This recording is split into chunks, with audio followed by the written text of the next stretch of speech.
My name is Tim, and I was asked to do spoken word the other day. You know, that thing with nouns and verbs. To say cool things with words while using some wordplay. Yeah, that one.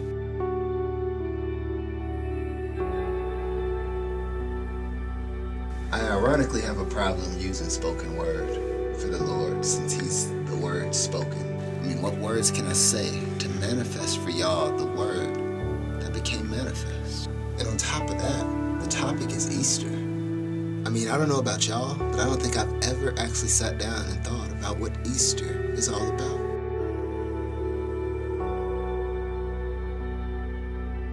I mean, we know it's not bunnies, Easter eggs, or peeps, but Jesus' death must be the reason. And then 3 days later, He woke up from His sleep.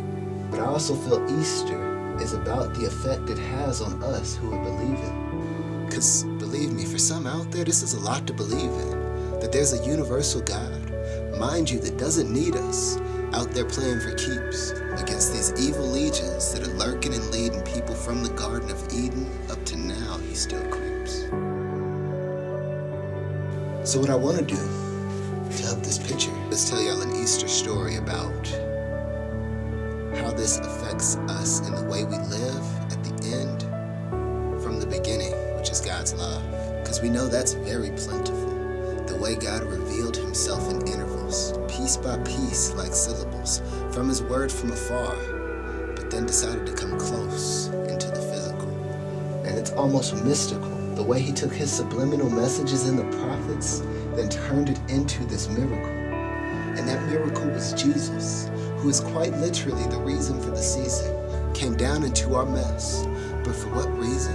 He's freeing all of the heathens, knowing that what we needed wasn't more money, status, spouses, better parents, or even preachers. We needed Jesus, and He delivered in a manger when He gave us His all.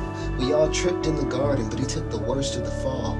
I'm appalled how involved He became to resolve the position we were in, so much so He died for us while we were still in our sin.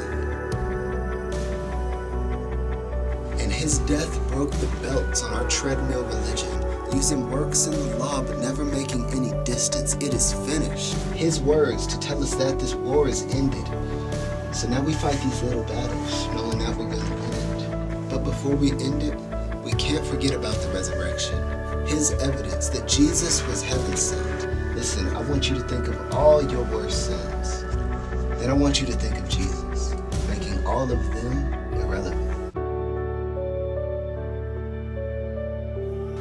So from here, I can really only tell this story from my perspective, what God's love and Jesus' death has done for me. And so for me, back when, while Jesus was busy bleeding and casting out evil demons, my greatest aspiration in life was to find a wife that could cook. I was shallow, but God was so generous in this love that He poured on me from above. He came and found me where I was, knowing I'd never look. So for anybody that's breathing and saying they need a reason to believe in this loving Father, I used to just tell them, go read the book. But after seeing all the leading that Jesus did with His teachings, my new answer for the lost is follow me, like He said. Let's take a look. So, I know this is a weird request for a video, but what I want y'all to do is, if you can, just pray with me. So if you could just bow your heads and repeat after me. Say, God, thank you for making our relationship unconditional. Because without that, I don't think we make it. So thank you for loving me. But wait, not just me, but all the people around me, the people I never met, and the people I can't stand to be around me. God, I want to do my best to serve you, but not because hellfire is where you will confound me. No, I want my motive to find the lost, to be simply because you found me. Amen. So I hope this helped you out a little bit with figuring out what Easter was all about, because we can't just speak on His resurrection and not talk about His death. But what point is His death if His life isn't addressed? And are we supposed to talk on all that and not bring up his love for us, for me, for them? Shouldn't this affect how we live? Understand, there's not a lot that's physical about Christianity unless our lives actually look like him.